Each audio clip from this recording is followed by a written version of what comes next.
Now I'm very excited to welcome back one of the most renowned college football sports bettors that I know, and Mr. Brad Powers from BradPowersports.com. You can follow Brad at Brad Powers7. Brad, the smell of blood is in the air, my man, and I'm talking about blood of the sports books here. We got a lot of games to talk about. It's Halloween weekend, and you are back again. How you doing, bud?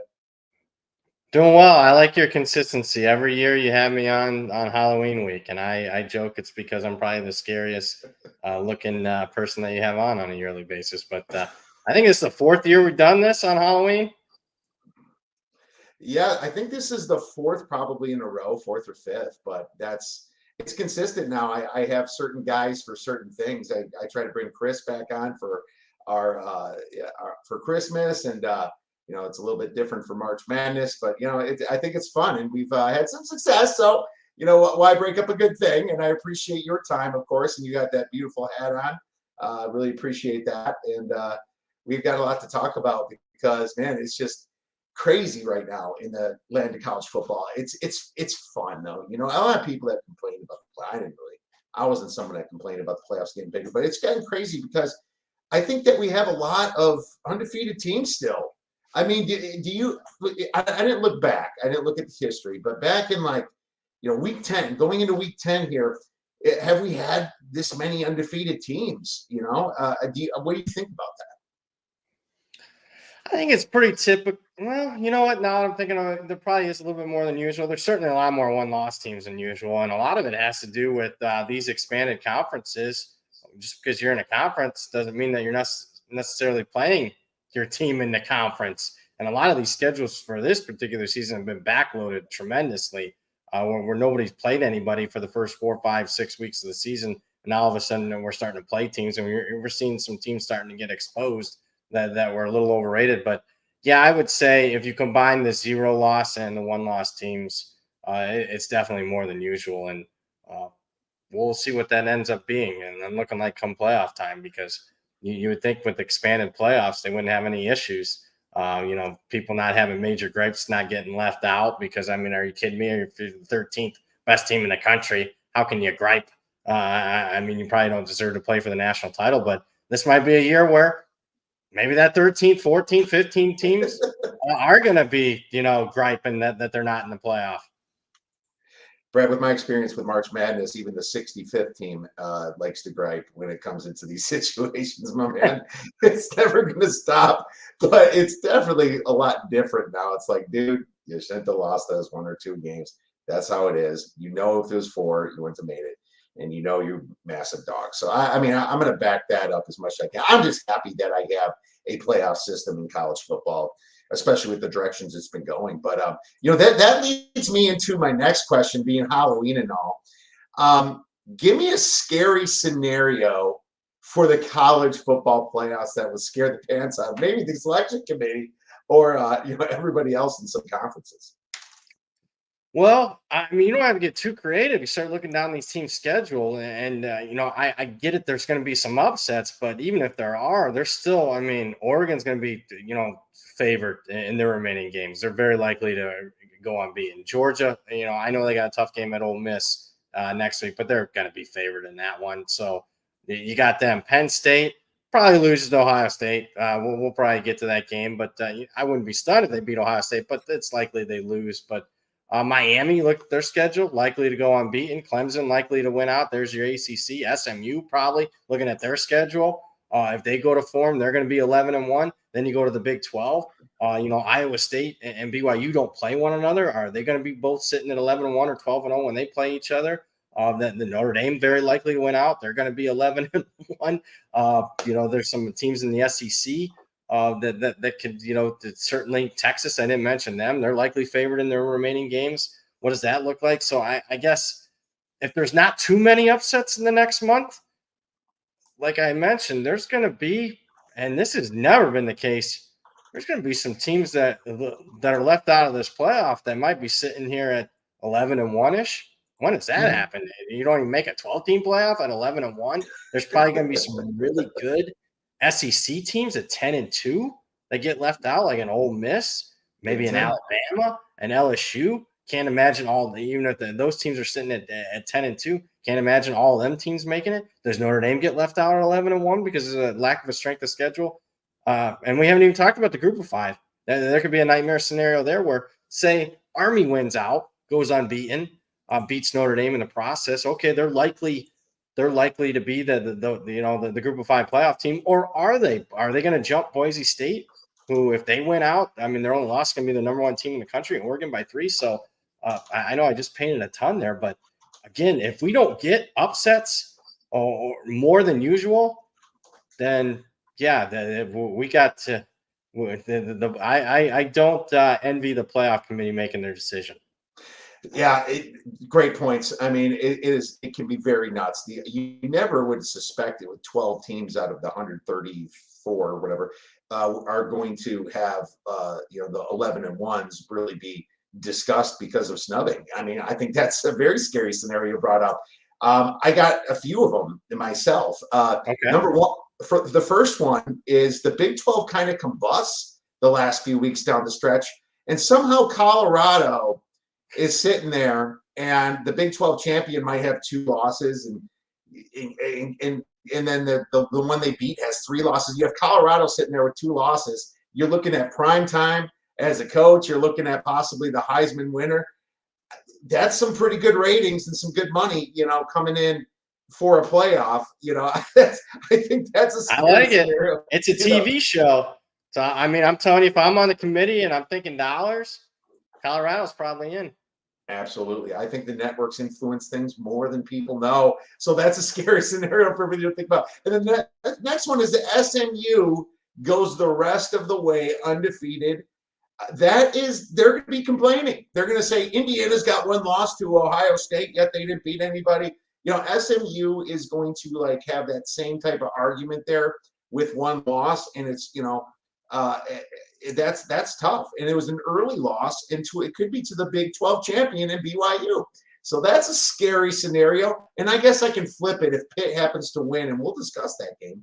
If Pitt happens to win, maybe they just lose to Clemson, and then they're complaining, right? So that's scary scenario number 2, Brad. But I have the scariest scenario for you, my friend.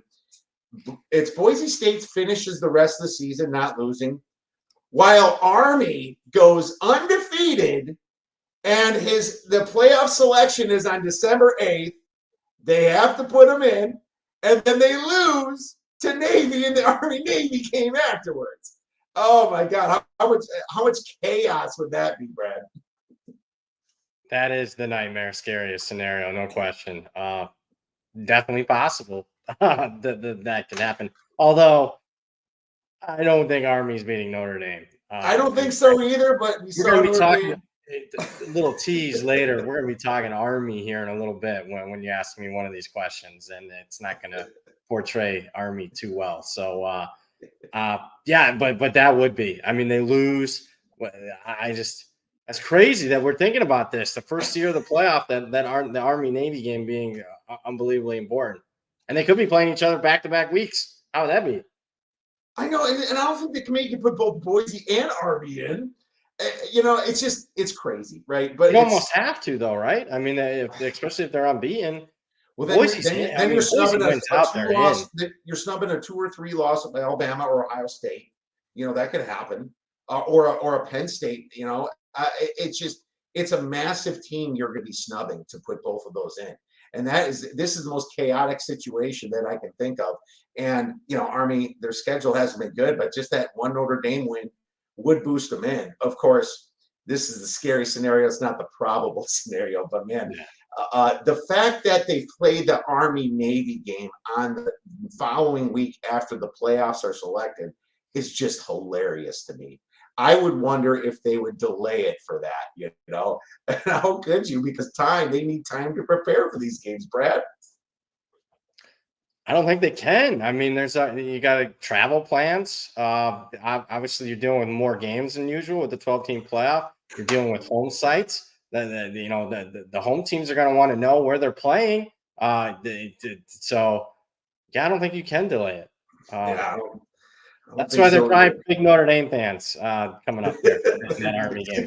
They're going to be drinking some Irish beer and dancing I don't know, instant jig, or is that Scottish? I don't know. Whatever. They're going to be drinking some Guinness. Let's just say that.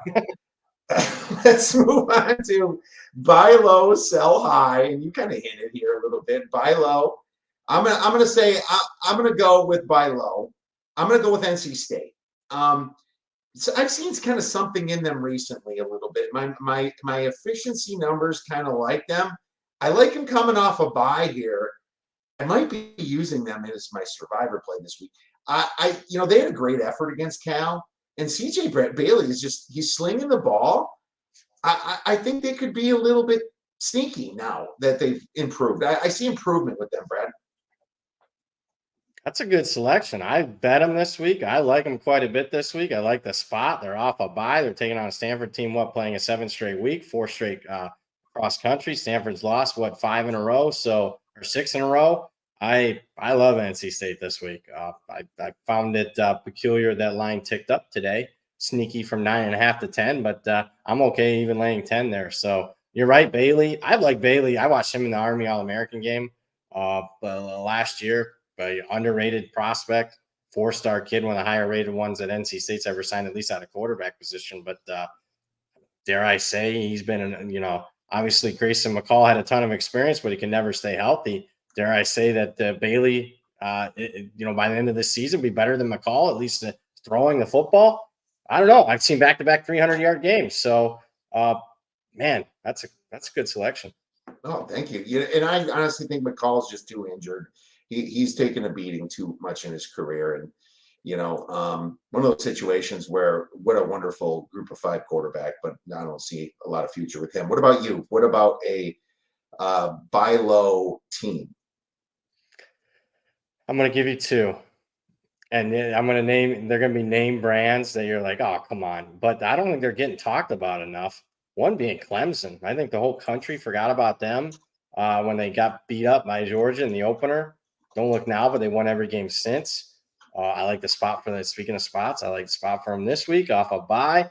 Louisville's playing a 7 straight week. Louisville's played 6 consecutive close games. I think, finally Clemson plays a little bit of more of a name brand team. They hammer Louisville like I expect this week. That's going to be, people are going to start noticing. I like Clemson also to beat Miami in the ACC championship game. So, again, I don't see Clemson losing a game until the playoff. Another team that's sneaking, that's quietly been playing exceptionally well since week 3. They have the largest margin of victory of any team in the country, Fighting Irish. I don't think people threw them in the trash. The Northern Illinois loss, they quietly have played very well. So those are my 2 buy low teams that I think are capable of obviously making the playoff, also capable of winning a game or 2 in the playoff. Are you feeling okay, Brad, selecting the Irish here, man? I don't know. Is this the Brad Powers we've had on for 4 Halloween shows, actually on his team for once? I've been on him the last 3 weeks. I started watching some film. Keep in mind, Riley Leonard was hurt last season at Duke. He was hurt during the spring, didn't take any reps. Obviously didn't look great early in the season, getting better. I think Pro Football Focus just tweeted that since week 3, he's the 4th highest graded quarterback in the country. You get that kind of play down the stretch. Notre Dame's defense playing as well as they are. Be careful, though, Fighting Irish. I mean, they're especially in today's day and age, and where there's no super team like 2019 LSU or 2020 Alabama. I'm just saying that I think they're going to make the playoff. Well, man, I think I'm on Clemson too, and I agree with that. Here's the problem. Now you're starting to talk to me. I haven't used Clemson as a survivor yet, and I'm like, I was looking at that one. I'm like, Louisville can be a pest, but Clemson's defense is just way better than Miami's. Miami kind of got by with that overturned pass, and I was a little worried about Louisville in this one, but I'm looking at Mississippi State, and I'm like, UMass might go in there and just possibly beat these guys. I can't trust Mississippi State. And of course, this is a massive spot for them because they need to win. But, there's not a lot out there, Brad, that I can't save for later. So those are like the 3 I was looking at. Mississippi State would be a good one. I like all those options. I think you hold Clemson for later. Yeah, maybe, because I can use them as for the conference championship, but I've been holding Boise for that too. There's still a ton of people. Yeah, Look at you. You're in a good position. Yeah, but dude, there's still half the people on this thing. I mean, there hasn't been nearly enough upsets for it, but it's $100,000 pot, so I'm trying to make a little bit of I think leeway. I certainly lean Mississippi State minus the points, so I think you're okay. Yeah, yeah, okay. I got three good options here. May they all win. Let's go with that. I'm going to go to sell high now, Brad, and I'll let you go first. Who are you selling high? And maybe you hinted on it. It's Army. Haven't played anybody yet. I bet against them this week against Air Force. Not saying Air Force is going to beat them, but I mean, remarkable that they were catching 3 touchdowns last year in this matchup. Now they're laying 3 touchdowns for the first time ever. They've covered pretty much every game. Bryson Daly's putting up unbelievable stats, but again, against who? The toughest team they played was their last game, and depending on the number you got, you might not have covered with Army against East Carolina. And then I look at the schedule. I'm going to call for it. I think they lose to North Texas next week. North Texas off a bye. That'll be the toughest game to date for Army. And I think they lose the week before the all-important game against Notre Dame. And I think Notre Dame, second time seeing the option, is going to be a very tough hill to climb. So an unbeaten Army team, I think when it's all said and done, probably finishes with 2-3 losses. So I'm selling Army against the spread and winning these games straight up.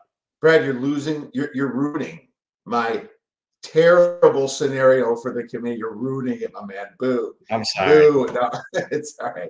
No, actually, you're answering these completely right because that's why you do this. It's not like you're necessarily betting Army or fading them this week. You want to wait to a certain week. This is why we do buy low, sell high. Perfectly said, man.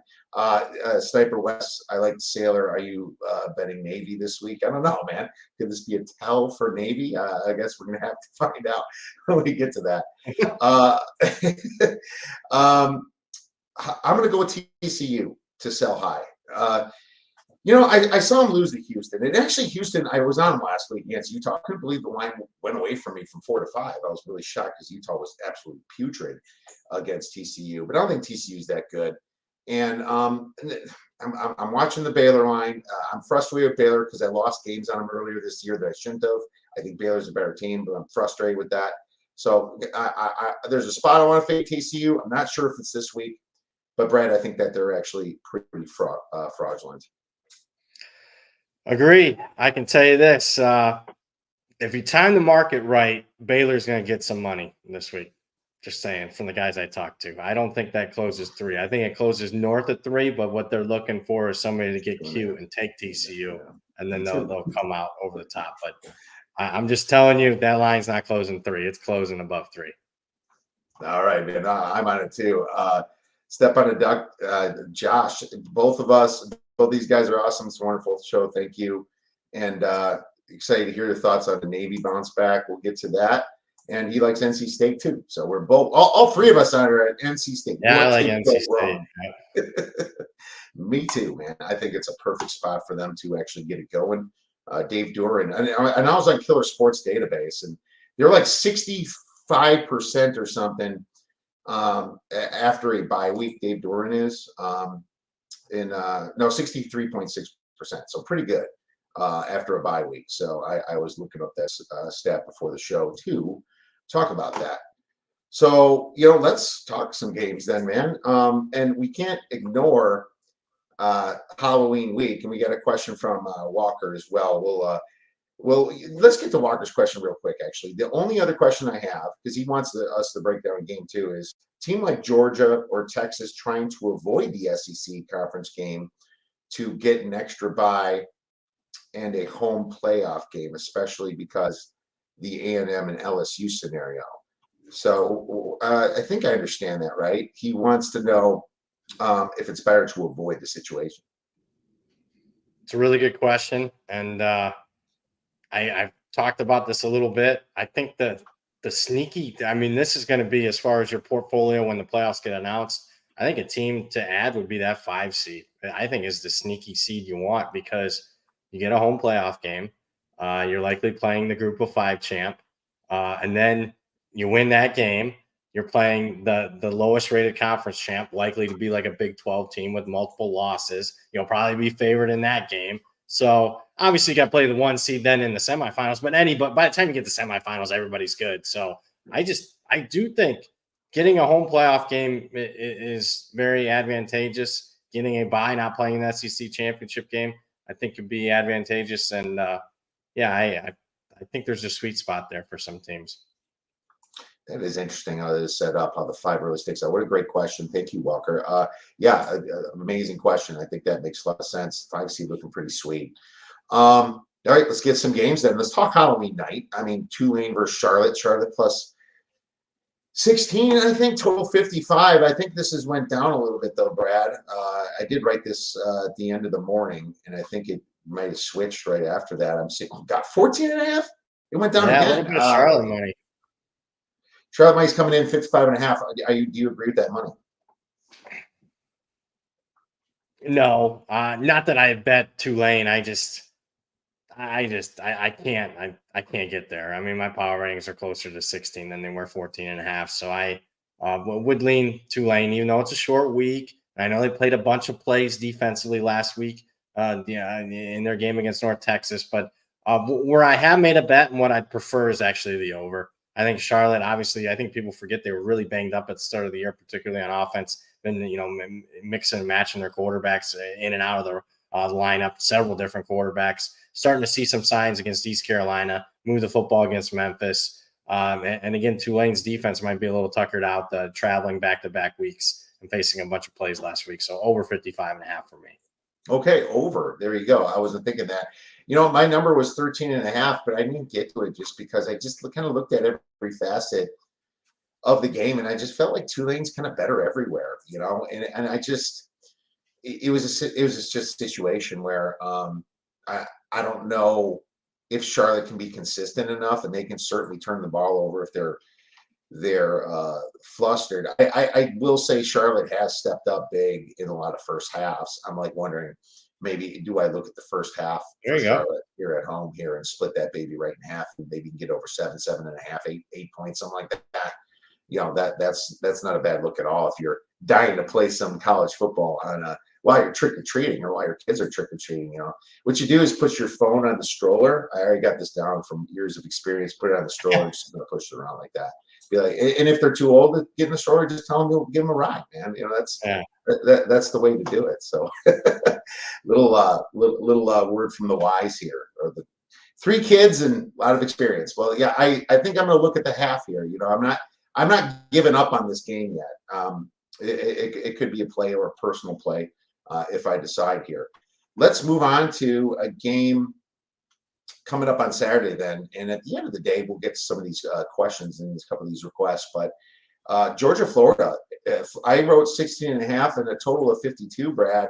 This is interesting for Georgia. I feel like this spread was a lot bigger before the season. Did Georgia get right against Texas is the big question.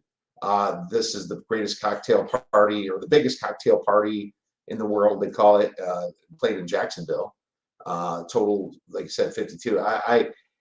This one is interesting to me because it's hard for me to believe what Georgia is. Are they the team that beat Texas, or the team that just has been inconsistent all year? Maybe you can break it down a little bit. Well, I think you hit the nail on the head in that regard. I mean, what Georgia shows up, the one that we saw in the second half against Clemson, the one that we saw in the first half against Texas. I mean, because that right there is the best team in the country. Or is it the one that almost lost to Kentucky on the road, or only beat Mississippi State at home by 10? Is it that Georgia, the one that fell behind an Alabama team that now looks overrated, 28-0? Or is it the one that almost came back and beat Alabama on the road after falling behind 4 touchdowns? I tend to think a rival, particularly Kirby, played at Georgia. He does not like Florida. You've seen him in the second half of games put an extra score or 2 on the board the last 3 years in those matchups. I tend to think we'll see good Georgia here. If that's the case, I think the number's a little light. I made it 18, which it means that I bet Georgia this week. Although I'll say this, I would prefer to kind of attack it in a different way. I'd lean over, certainly. I think Florida might be able to move the football. DJ Lagway gives Florida's offense a higher upside, particularly with his deep passes. something that Graham Mertz was dinking and dunking. You just can't do that against Georgia. So I wouldn't be as shocked if Florida hit a couple big plays. And then if Georgia's got to keep pace, keep the foot on the gas pedal a little bit. I'm looking at a Georgia team total, looking to play like over 34.5. That makes sense. And looking at like I said, the numbers. What do you believe is the question. Sometimes that's what it really comes down to. I hate inconsistent teams, Brad. They're the high variances. They're bankroll killers sometimes, and you can be on them at the wrong time and be off them at the wrong time. Right? It's just the way it is for these teams. And yeah, different quarterback now for Florida. And you're right, Graham Mertz's ADOT was extremely low. He was dinking and dunking, and that doesn't work against a defense like Georgia's. And Georgia number 17th in defensive success rate. That's a little bit lower than they have been in the past, but still pretty good. They're improving there a little bit on defense. It's not going to be the best defense you've seen from Georgia, but it gives Florida. Can they backdoor it? I think both of us took Florida over 4.5 though for our win total, Brad. I think we need one more, don't we? Need one more. I took under 5.5. That's where I'm at on it. So it's going to be. Can't have them pulling any upsets here. Because they're going to beat Florida State. They're going to beat Florida State in the finale. So there's 5. So you're sitting pretty. Although, have you seen the schedule coming up here? It's terrible. It's Georgia, it's LSU, it's Texas, it's Ole Miss. I don't know where the win is out of those 4. No, I know. It's tough. I don't have a play on this one. I would lean to the over too, because Georgia will put up points for sure against this bad Florida defense. And this Florida defense is bad. It's real bad. And maybe the first half over too is something to look at too. But I'm going to dive into this. I'm going to write that down as a lead. But you laid it with 16.5, right? For Florida. I did lay it. I took late 15, but anything under 17 is good. But again, the over I think is pretty solid. Florida's defense, statistically looks okay the last couple weeks. They haven't played anybody. Tennessee's offense is struggling. UCF's offense is struggling. Kentucky's offense leaves a lot to be desired. They are really stepping up in class here. I also think, you give Kirby 2 weeks to prep for a true freshman quarterback. I don't know if that's good stuff for Florida. I think there'll be some turnovers here and some short fields. So over's my preference. All right, the over. And I'm guessing no hurricanes or rain you got to worry about for this one. I always like to get the best update I can for some of these situations, but Florida, Georgia, we're looking at a 41.9% chance of rain, but no real wind. Yeah, I'm gonna wait a little bit and see what I can do, because I think rain might even give Florida a little bit more, the dog a little bit more money, so it might knock it down a little bit more if that's the case. So, but you have a good number. We'll move on to the next game. And let me pull up we have Northwestern versus Purdue. What a great game to watch, Brad. Who selected this one? I'm joking. I'm joking with you. Guilty, man. I'm guilty. Just like you say, Brad, it's like just because the game is ugly and unwatchable doesn't mean you can't bet on it. Total of 46. Yep. It just goes back to a rule, and I already said it when I was talking NFL earlier. It's like when two bad teams play each other, you take the points, and I did take 2.5. It's down to 1.5, but I still like it. And the game's gross. Maybe it's just one you just kind of flick back and forth, and in case there's commercials on one of your TVs. And as bad as Purdue has been, they've put up a pretty good effort at Illinois, like you said. And that game against Oregon, they had a lot of yards against Oregon. Maybe Oregon was in cover 2 the whole time and just tightening it up and down there. I don't know. But, I thought that, they're kind of at that point where they can shift it a little bit. Northwestern has only one top 15 game, and that's against Indiana. And they were bounced 41-24. They haven't done a lot. The Boilers played 2 top 10 teams, Notre Dame and Oregon. They played some tough teams. They played Wisconsin in a bad spot where Wisconsin had to show life after a bye. And net yards per play, the teams are pretty close. Wildcats minus 0.63, Boilers at minus 0.71. I would have expected them to be a little bit worse. Purdue ranks 100th in offensive EPA. Northwestern's 131st in EPA on offense. They're one of the worst teams on offense in the land. Another issue for Northwestern is they've been without their starting kicker for a past month or so. So the backup's just okay. He's 4-7. If you don't have a good field goal kicker in a game like this, that's your loss, man. Purdue coming off the bye. I like those spots. I think they had a lot of time to get some stuff fixed. They're going to fight. I'll take them at 1.5 too. So we'll put it at 1.5. I also took the points in the game. It was with Northwestern when they were an underdog. I hear you on taking the points in a bad game. I guess if there's one unit I trust the most, it's probably Northwestern's defense. So there's that. I also think the coaching staff for Northwestern's a little bit better than Purdue's, who's might be on the chopping block. But I hear you. The spot screams Purdue. Northwestern's offense is terrible. Purdue's played the tougher schedule. It was not one. It was a bet that I made because I thought, Northwestern will flip favorite because Purdue, there's money that comes in against Purdue every single week since the Notre Dame game. People just bet against Purdue. Would you get 2.5? Yeah, with Northwestern. Yeah. Okay. Okay. It's like we both. It's funny. It's a 5-point difference, but there's not much room for error here. There isn't. So, and crossing through zero is not that big of a move. I thought Northwestern would close 1.5. So not a big play. I mean, if you tell me it's your play of the week, if you tell me it's your play of the week and it's your big bet, then I'll root for you. I have enough bets that I can take a loser. It's my lowest play of the week, so you don't have to worry about that. Okay. I'm not going to put a big one on Purdue. 1.5 stars is what I put it as. I mean, that's pretty much close. That's getting a lean territory right there. But Purdue wins like one with both winners. So there you go. This probably means to stay away from the game from people that are probably out there listening right now. Let's move on to the next game, and Texas A&M versus South Carolina. South Carolina plus 2.5. Total is 44. Brad, you picked this game to talk about, but I might have been in on this one on late Sunday night or early Monday morning. But why don't you break down what you have for us on this one? Yeah, I like South Carolina. I bet them, obviously, but I actually think they win the game here. And I don't say that too often. I know it's not a big underdog role at this point, but there's been a lot of money on South Carolina. It's moved it down to a key number 3. I like the spot. They're off a bye.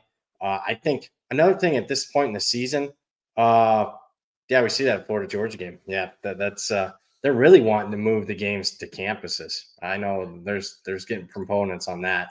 I don't mind that, honestly. Yeah. The next coming year is Josh is saying over here, but yeah. Go ahead. Yeah, as far as South Carolina goes, at this point in the season, I'm always like, well, what's the line if you change one play?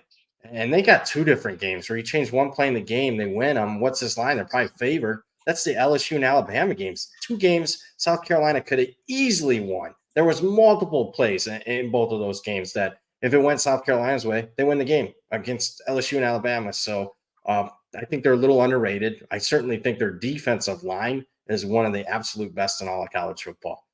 They cause havoc. That's A&M's weakness right now because they're not totally healthy on that offensive line. I'm not buying Marcel Reed because he came off the bench and led the big win over LSU.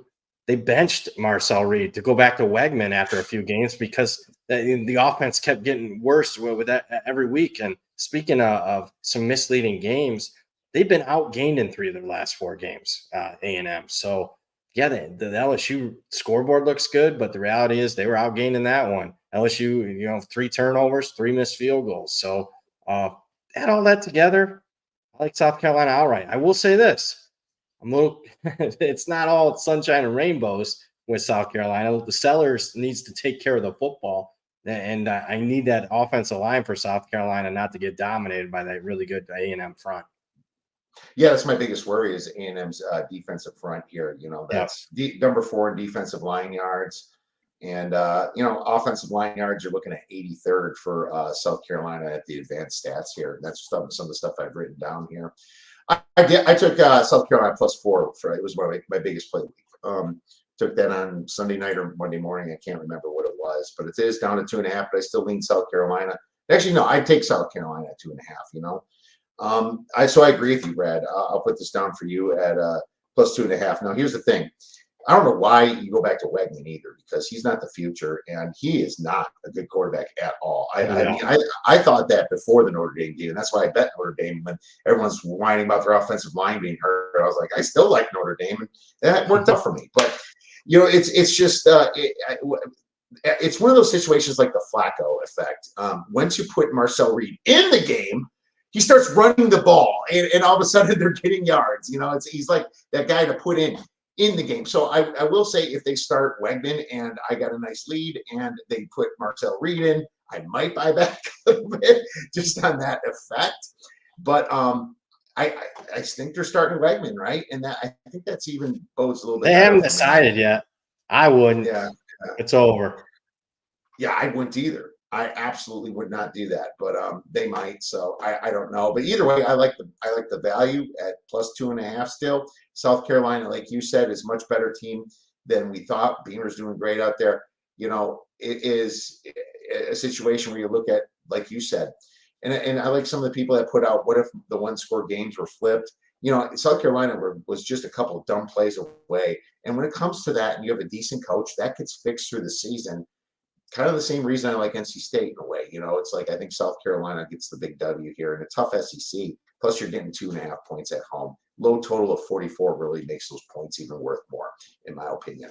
Let's stick in the SEC. Ole Miss versus Arkansas. Arkansas +7. Total is 53.5. And Brett, I keep scaring these big SEC favorites because I'm also going against Ole Miss here. And this is a very interesting conference because I think it is still probably maybe the best conference there, but they're just beating each other up. And this is another situation where they're going to beat each other up, in my opinion. I look at Ole Miss, and they rank great on the numbers: 5th in offensive EPA, 3rd in defensive EPA, net 3.47 yards per play, number 1 in the nation. How the hell do they have 2 losses? Well, I'll tell you why. They beat up a bunch of crap teams, man. And once they started playing the SEC, they didn't look so good, man. And they struggled against LSU, losing by 3 points. Kentucky, what was that, man? But it's like they haven't even been impressive for a game like that. And there's a glaring reason why this is a 7-point spread, because they were overrated coming in my opinion. And Arkansas, they played 3 ranked teams. They have a nice big win at home against Tennessee. The team that just beat Alabama in Tennessee. Bobby Petrino, solid. He's solid with the Hogs. I think he's in a perfect situation. Doesn't have to feel the head coach pressures, but he's calling a lot of plays. They just crushed Mississippi State by 30 points, man. The momentum's with them. Ole Miss only outgained Oklahoma by 51 yards. That's putrid, man. I don't care what the final score says of that one. Over the last 10 games, Brad, between these two teams, did you know that Arkansas is 9-1 against the spread over the past 10 games? Yeah, right on covers, you can bring that up. That is a massive stat to me, too, being that it's that big of a discrepancy. They don't want to play the lane train. I'm taking the Hogs. Woo pig suey, my man. +7, 2.5 stars. There you go. Man, the Ole Miss offense, night and day, what they did non-conference to compare to what they're doing in conference. They're averaging 31 points per game less in SEC play, 265 yards per game less in SEC play, completing about 15% less of the completions, averaging about 150 yards per game less. Offensive line's been atrocious. So you look at some of the blocking grades, pressure rates allowed, they're like in the bottom 10, 15 in the country since week 5. And I would say the strength of Arkansas's defense is their front. So it really comes down to this. If Ole Miss can protect, I'd be worried that they can hit some big shots in that Arkansas secondary. If they can't protect, like they haven't been able to do the last 3-4 weeks, then Arkansas is going to be very live here. We'll see if Trey Harris plays. That's big for Ole Miss. It opens up their pass game. He's by far the best wide receiver. For sure. Good point. I think he could be out. I lean under. Depending, it's a game where me personally, I'd lay 6.5, 6, which I did, or I take above the key number of 7. So I'll cop out there and go under. One thing I do like Ole Miss's defense. I'll say that. Their defense is really what's been saving them in these conference games. Absolutely. That's very true. But you got a quarterback that's dynamic in Arkansas, so that's kind of why I like the 7 here. It could be one of those. Could be a little money line sprinkle going on in that one too. There you go. I like that side, so we'll keep it at that. So you're pretty neutral, but you like the under. I don't disagree with that. You know, it's funny. My buddy keeps coming to me. I'm betting these Ole Miss over. I'm like, dude, stop betting Ole Miss overs. Please stop. Stop. You're killing yourself. And he lost Yeah. again. You're 7-1 in the under this year. Yeah, absolutely. It's because of that defense for sure. All right, well, let's go to a game that you picked. Pitt versus SMU. SMU minus 7.5 total, 58.5, Brad. There's something that you're bringing here because it's 7.5. Pitt's undefeated, top-ranked team. Well, one of the better-ranked teams, not top, but then SMU sitting with one loss that keeps aging well with BYU. What are your thoughts on this one? So I'm gonna lay it here with SMU. Now I will say you can put me down for 7.5, but I will say for those that are always wanting to get the best price, wait, because we got two quarterback situations here where both are questionable. So if you time it right, I think you can get a better price on SMU. But quite simply, why I think they're the right side here. There's very few opportunities in the season where you can take advantage of incredible turnover disparities. On one hand, I got a Pitt team that was +5 in turnovers last week, had 3 pick sixes against Syracuse in that game. Very misleading final there last Thursday night. On the other side, I got an SMU team that was -6 in turnovers last week, somehow won the football game, became only the second team in the last 226 games to have a -6 turnover margin and win the game. That's since 2000. 2 out of 126. So that tells me they're underrated. The fact that they're still able to win that game. I think Pitt's offense, obviously, kudos for Narduzzi for making a change. They're much improved. They're running tempo. Full season stats say they're good. Trend line is not good, though. Cal game, they scored 0, big fat 0 in the last 40 minutes of the game. I know because I bet Pitt in that game. I like the spot for them in that game. I lost on that one, too. Yeah, lost on 0 in the last 40 minutes. And then I just got done saying, oh, they scored 41 against Syracuse. No, Pitt scored 41. The Pitt offense didn't score 41. In fact, the Pitt defense outscored the Pitt offense in that game. They only put up 217 yards. Eli Holstein banged up. Will he play? Will he not play? We'll see. The one thing with SMU, okay, if their backup gets in there, Preston Stone's got a ton of experience, probably one of the best backup quarterbacks in the country. I get why they moved to Jennings because he can move around and run around a bit, but that it all for me. I think SMU is not fraudulent, particularly their defense, where Pitt, I think it's a fraudulent team. Yeah, again, I go back to this, change a couple plays in their season. Fortunate win against West Virginia, very fortunate win against Cincinnati. Cal missed field goals and extra points in that game. Otherwise, that's a loss. So I think they were almost a team that I said sell as far as Pitt. They haven't really played anybody, and they could easily have 2-3 losses. All right. Laying it with SMU. My power number is 5. So I guess I have some slight disagreement. Of course, if the quarterback's out, SMU has a much better backup. So I think that's the big point. And it's almost like a free roll in there because if Pitt's quarterback's out, it should be higher. I'm not impressed with either of these two teams' schedules that much. You know, neither of them really played a good team. I mean, SMU, the BYU, obviously, but then everyone's saying how fraudulent BYU is and all that. And I don't think they're completely fraudulent. They're definitely not as good as their ranking or their record, but you know, I need the information on the quarterbacks, man. I mean, that's everything to me on this one. It really is. And the problem with Pittsburgh is that their defense is not good, but their offense is so good that I think they can backdoor a few teams if that quarterback's in, and you got 7.5 points of backdoor possibility. So you have a slight disagreement with me, but it's not something I'm running to bet right now or nothing. But yeah, both of these teams should not even be in discussion of the playoffs, in my opinion. And sorry, ACC fans, that's what probably both Brad and I think about this.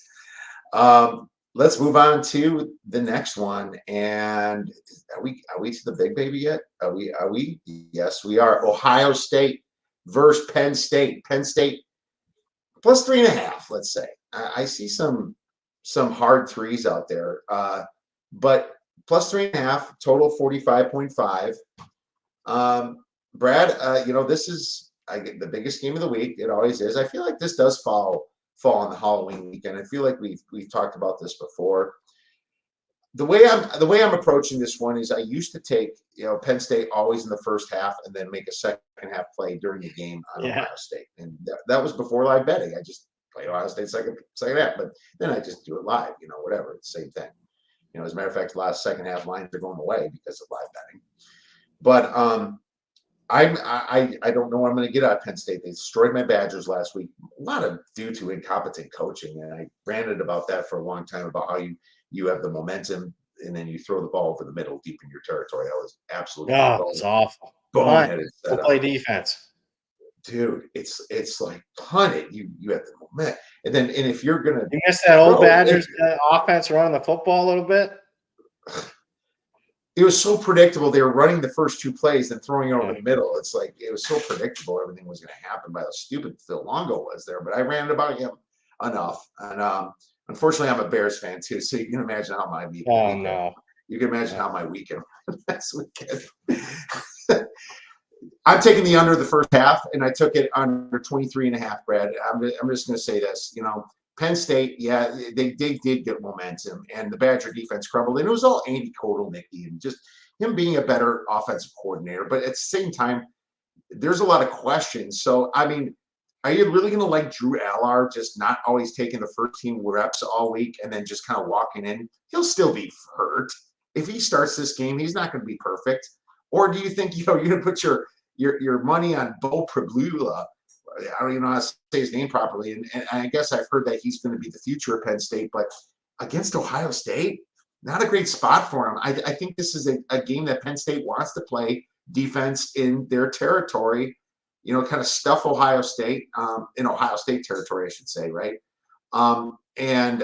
Just force a lot of punts, ugly up this game. Yet Ohio State has not been that impressive to me. I think that a lot of the stuff that their fans say about Ryan Day is kind of true. He doesn't call the right plays at the right time, and Ohio State's defense might be their best unit. It might not be their offense. It might be their best defense just because they have some receivers that can really open it up. Doesn't mean that they're used correctly. And Penn State, they always have cornerbacks that can run with receivers like that. Brad, I saw that against Wisconsin. One thing they did do is shut down Pauling and a couple other Badgers. I like the first half under. I think I'm just going to stick with that. Total agreement. I think first half under is the way to attack it now that the full game's come down a few points in the last couple of days. I did bet the full game under, but I do expect conservative game plans early to fill each other out. What I don't like about Ohio State right now is that offensive line's banged up. They lost their left tackle in the Oregon game, probably their best offensive lineman. The guy that replaced him played the next 6 quarters. Had like a pass blocking grade of like 15.8 on a scale of 0 to 100. He was the 7th worst offensive tackle in college football during that time period. You don't usually get that when you're talking about Ohio State at that level. He's hurt now too. So what they had to do is put the left guard at left tackle and move somebody else in. They don't know exactly what's going to happen as far as this week. They're thinking they're going to get the backup back, but is he going to be 100%? Last team I want to play is Penn State with their pass rush. Abdul Carter off the edge. We'll see if Dennis Sutton plays for them. He's banged up. Aller's banged up. Prabula runs it. Ohio State's defense, I think I can count on because, Penn State to me is not going to beat them over the top like Dylan Gabriel did. So, I watched last year's game. It was a snooze fest, especially early. It was. I think we're getting something similar here. So, you concur completely under at 23.5 first half. All right. Sounds good. So under 23.5, we both agree on that. You also, and just a quick recap before we get some questions, you like SMU minus 7.5, South Carolina plus 2.5, Georgia minus 16.5. Yep. Georgia, did you like the over 2? Should we throw that down or no? It's not widely available. I like the Georgia team total more than anything, over 34.5. Okay. All right. So was Clemson minus 11 a play against Louisville?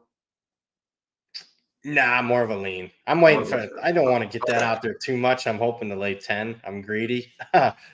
So I'm hoping that comes down, and then I'm going to jump right in. So, don't bet it. Don't bet it. All right. wait for us. No, fair enough. So there you go with your that was a recap. So step on a duck. UNC defense maybe their best performance of the season last week, and they came off the bye last week, and I was kicking myself because I didn't bet them, Brad. I was really close to it. I'm mad I didn't bet UNC. Now, what about Florida State? Can they carry this over to Florida State this week? And I heard another person that I really respect liked North Carolina minus 2.5. I'm mad that I miss it, and I'd even be madder if I lost on it the next week. But what are your thoughts on that? I can't get my power rating there, but with that being said, I still bet North Carolina this week. That could have been the buy sign. I was impressed. I thought their season was over off the buy. They had their best performance. What's Florida State got to play for now? Nothing. No bowl game. You just played your rival. I mean, I don't know how they can keep up offensively. So yeah, Mac Brown's never beat Florida State in his career. He's 0-8. This is his last year. He's done after this year, Mac Brown. So this would be a good little win for him in his career. Without a doubt, man. I agree. I have it around 4. I don't know why I haven't bet it yet. Probably because I freaking hate road favorites, But Yeah, I hear you. It's just they're a tough team to trust too. When you talk that, last week was the first time they covered a game this season. Because I was like, why didn't I bet this game? Then I look, oh, that's why they hadn't covered a game. That's why. Yeah. That's why. Yeah. Yeah, this one thing I didn't go over is the ATS margins, but I will take a week off that. Let's move on to another question then. And Walker wants to know about Georgia Southern versus South Alabama. He's going to be in attendance for that game, right? So, Brad, he'd like to know if he's going to be betting in attendance or maybe live betting, or what your thoughts are on this one. I didn't bet it, unfortunately. I made it like 5. I mean, exactly. I made it 5.7, so that's just not enough of an edge there. And I didn't bet the total. South Alabama is a team to keep an eye on statistically, far superior. If you start diving in the yards per play margins and whatnot, you're gonna be like, how is this line only 6? But keep in mind, one of those data points was that game against Northwestern State where they won 87-10 or whatever it was, Right. or 87-0. So you got to kind of throw that one out. But if I had to bet it, and I haven't yet, I would actually lean with the home team here. South Alabama messed up my Monroe ticket last week, which made me upset. I thought Monroe was in a decent spot to, I thought they were kind of still my buy-on team, and they weren't. It was weird. They're up by 7 too. It was like 7.5. I lost on that one. That was tough. But South Alabama is a very momentum-based team too, so I could see this going either way as well. I'm probably right. I'm actually right at the number, I think, on this one. Let's talk about Vanderbilt, man. Hugh Freeze's worst nightmare, if you want to talk about Halloween, his worst nightmare is Pavia, Diego Pavia. He freaking cannot go to sleep at night, man. He wakes up thinking about Pavia every single morning. It's bugging him. It might even get worse after Halloween. What about the 6.5 here with Vandy, man? What do you think about that? I don't know how you can't bet Vandy as a dog. They're 5-0 this year as a dog. 3 outright upsets, and easily could have 5 outright upsets. And I mean, if you're almost you beat Alabama, you could have beaten Texas. You probably should have beaten Missouri. You beat Kentucky, dominate that game. I'm greedy again. I'm greedy this year. Around the key number, I'm waiting for a 7, and then I'm in on Vandy.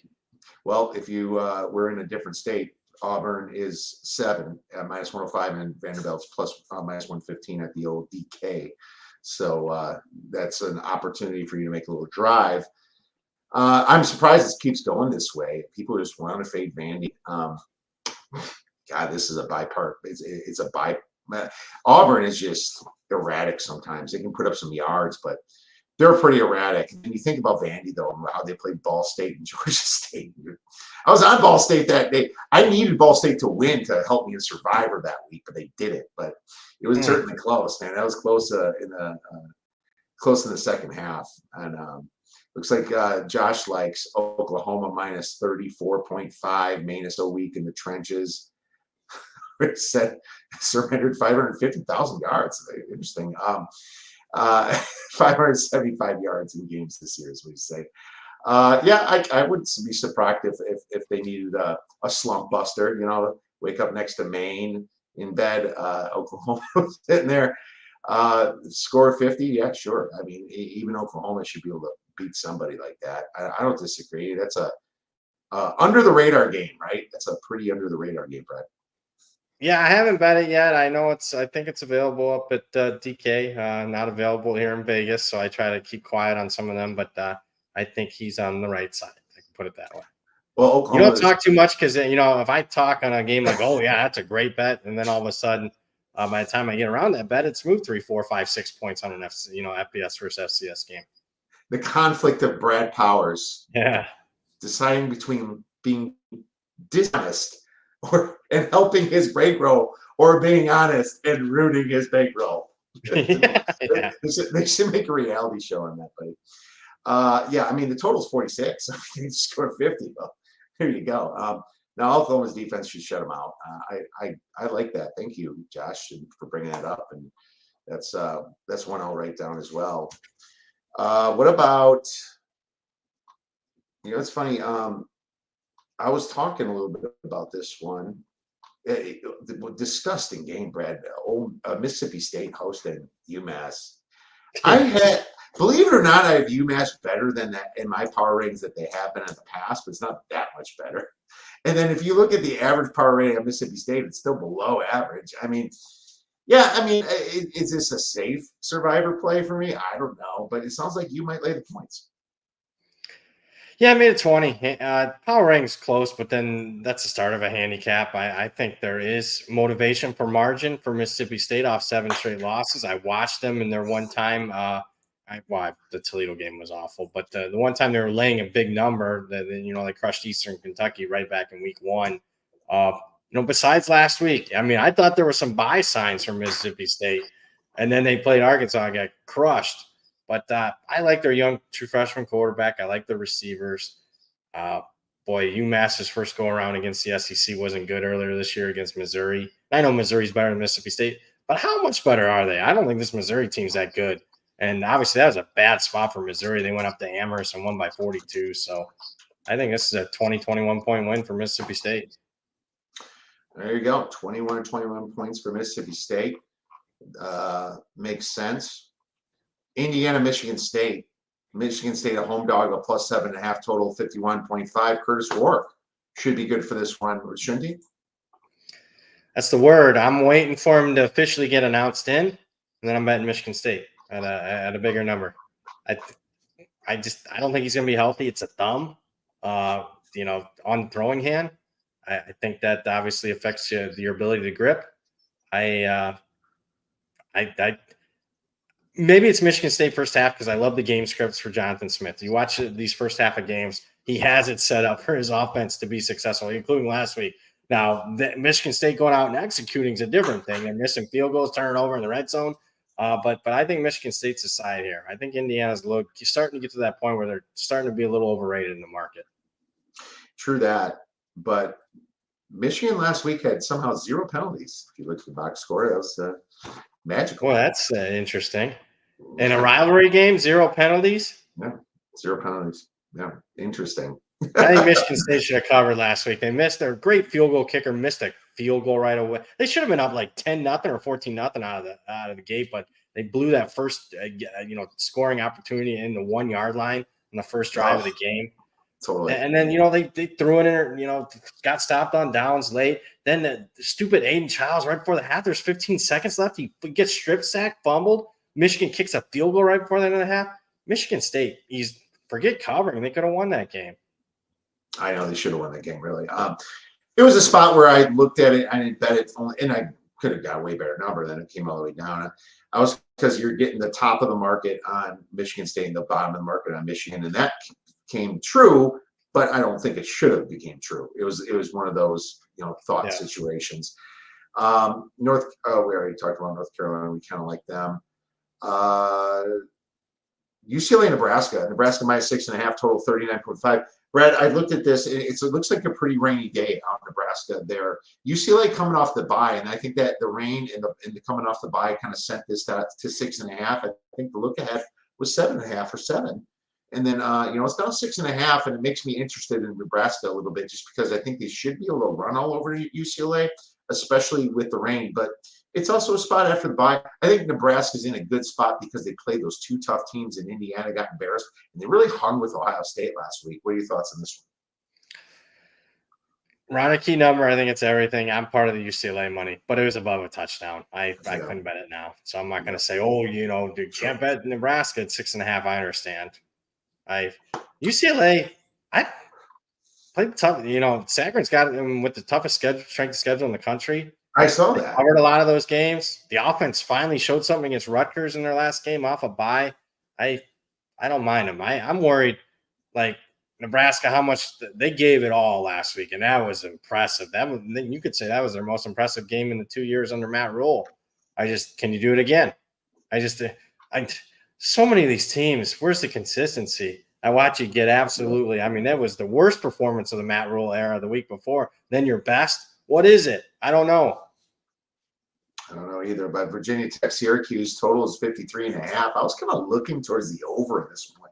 Syracuse a home dog at +4, but that defense is bad. But I think McCord can still sling it around a little bit. I mean, anything in this one? Kind of, I don't disagree with the over. Great thing about the Dome is you never worry about weather in the Dome. I think it's kind of an inside-out handicap, old classic. Virginia Tech, go look at the box score last week. They shouldn't have covered that game against Georgia Tech. They got outgained significantly. Georgia Tech had like a stopped on downs like 3 times inside scoring opportunities against Virginia Tech. That was with a backup quarterback. And then Syracuse, very misleading. -5 in turnovers. McCord, I think, bounces back after throwing 3 pick sixes. Syracuse for me. Yeah, Syracuse plus the 4. Yeah, that was just an ugly turnover game for Syracuse last week for sure, and got way out of hand early. That thing was over pretty early, I think. Oh, yeah. Can Duke cover against Miami? Plus 20.5. 54.5 total. Let's wait and see if we can get a better number. I can Okay. tell you, if you want to bet Duke, I think you might get a better number. Manny Diaz going back to where he shouldn't have been fired, in my opinion. But I will say this. I think Duke's overrated. Haven't played anybody. I think Miami's overrated too. So I didn't play anything here. But I will say this. Try to get a better number if you're betting Duke than 20.5, because I think there's better numbers already out there. I think you might even get a way better number, like 21.5 when it's all said and done. Absolutely. I'm too shy to say that I did not wear this Navy outfit because of the Navy game, so sorry about that. I will say that Rice, their defense shows pretty well. They're number 12 in defensive success rate, 42nd in defensive PPA. Now they're better against the pass, ranking 4th in success rate, 36 in passing success rate on defense. Navy, I mean, they fumbled the game away last week against Notre Dame, and it's spun. Don't get me wrong; they should have covered anyway. That was a better spot and just a way better team in Notre Dame because they're better talent, But Navy doesn't have the greatest defense either. I would say, if I was looking at this, I mean, the overs at 50.5. Navy's a slow tempo. Rice that's probably right. I think the total's probably right. And they're just kind of trying to tease you to take the over there at 50.5 to 51 is what the market's teasing you as. I never say the sports books because it's not the sports books, it's the freaking market. That's what I try to tell people. What about this one, Brad? -11, maybe on the road. Too tough for me. Rice interim coach fired Mike Bloomgren. Quarterback, Warner going to play or not? He didn't play last week against Connecticut, so that'd be a worry there. He is worth, in my opinion, a few points to the point spread, considering how bad their offense was a week ago. They had a kick return was the only thing they can manage last week against Connecticut. Horvath, keep an eye on him. His thumb was bothering him against Notre Dame. I mean, he was having trouble gripping the football like the rest of the team was. They really were pressing that game. You could see it. They were just the coach said that they were playing out of their, beyond themselves. It's just the moment was too big for them. I didn't bet it. I know they're telling you to bet over, but I'll tell you that Navy games are 7-0 to the over by 16 points a game. They told me to bet the over last week. I did, and I didn't have to sweat at all on that one. It was almost over at halftime against Notre Dame. Right. Well, they're finally coming off a loss.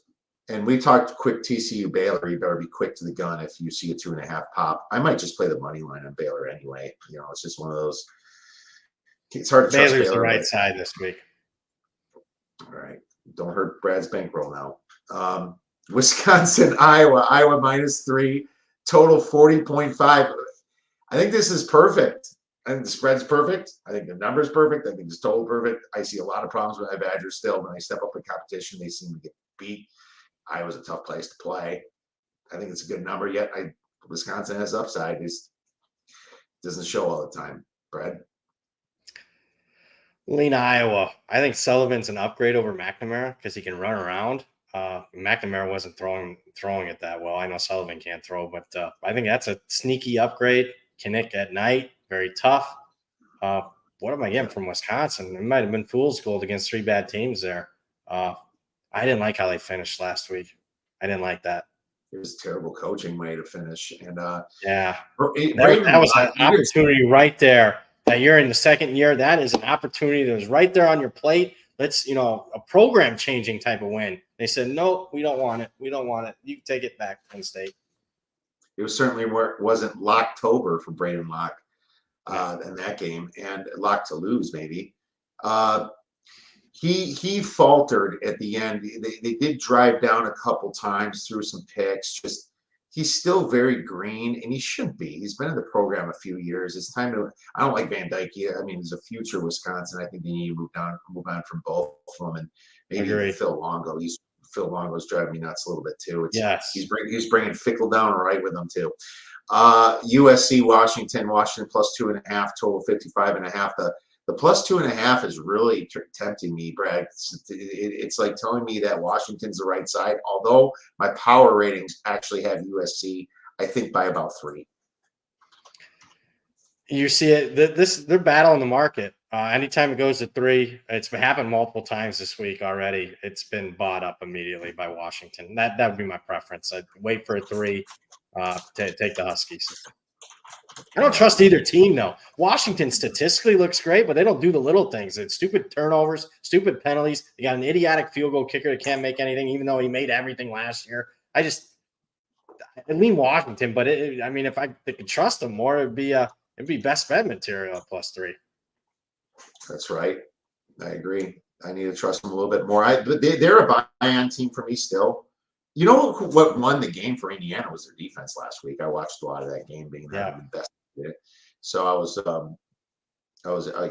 just thought it was their defense more than anything. But Washington is a buy-on team for me, no matter what. Eastern Michigan plus 8.5 now. We have a question. Josh, Eastern Michigan at home, you can't give those guys 7.5 points. Are you nuts? First of all, if you want someone to go against Toledo, you're talking to the right person, as a Bowling Green person like Brad. So why don't you give him all the backing that he's asking for? I haven't got there this week, but I'll be rooting for Eastern. I need Eastern Michigan to win outright. That would ensure a Toledo cashed under win total ticket. Man, Eastern Michigan, dive into their stats. I mean, second year in a row. I don't know how they're winning games. I mean, they're a bottom 10 team statistically. Yards per play margin. Got upset last week, deservedly. The one thing I don't like is Toledo's off a loss. If they were to have beaten BG last week, I would really love the spot for Eastern Michigan here, but I don't know. I just passed. Yeah, I'm trying to find my I'm at 7. That should scream bet Eastern Michigan getting that all-important hook, or even more than that at some books. But how much do you give? I'll be honest with you, I'm a MAC guy. I have not had good luck. I don't have good read on the MAC this year. I don't. How much do you give Eastern Michigan for home field in the MAC? 2 points? 2.5? Yeah, if that. I know it's the weird, quirky gray field and all that, but no one is there. There's 500 people there. It's just a quick. I'm from the area, so it's literally a 45-minute drive up to Ypsilanti from Toledo. So it's nothing. Yeah, that makes sense. All right, let's just quick into Friday before we go. Anything there? You got Georgia State, UConn 7.5. You got South Florida, Florida Atlantic plus 2, Florida Atlantic home dog plus 2, and you have San Diego State at Boise State. Boise State's minus 23. Man. Lean Georgia State. I know it's a bad spot. 3rd straight road game. Connecticut 6 straight at home, and they haven't played a road game in 2 months. But I got to play numbers. I like Georgia State there. And then the other one, I over in the Boise State game. I think you want to get Genty back going. So I think they get him extra carries. And San Diego State's offense is showing some signs under Sean Lewis. Nobody watched it, but they almost beat Washington State last week. That would have been a big time upset. Yeah, that's very true. I agree with that. let's move on to beer bet bangers. And this is any plus money bet you want to make. Could be one of the money lines you talked about today, Brad. I don't know if do you have one yet? Well, I like South Carolina outright, so there's some plus money there.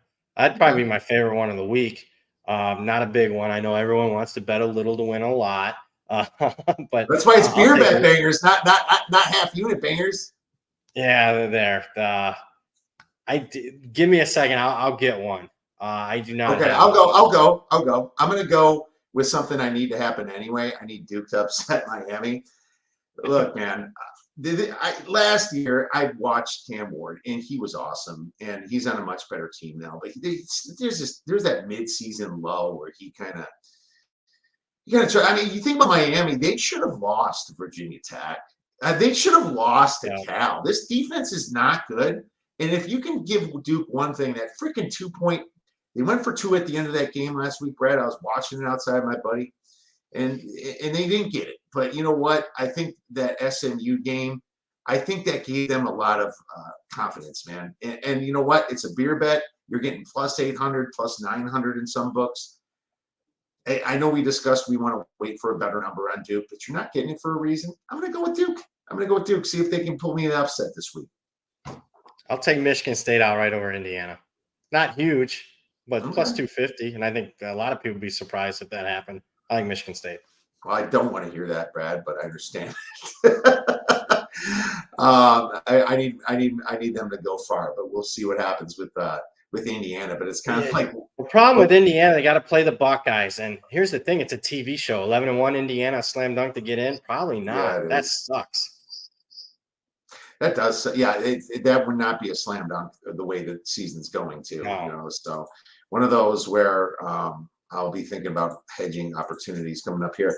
But no, it's I understand it, and I like John Smith a ton. I think that was a massive upgraded coach that they got this year, and maybe this is the week to be on Sparty at least for a first half play. So I totally agree with that. But I also agree with is you guys following Brad Powers, because he is one of my favorite cappers out there. He's the best spoken, and he's always got the numbers and the stuff in his head.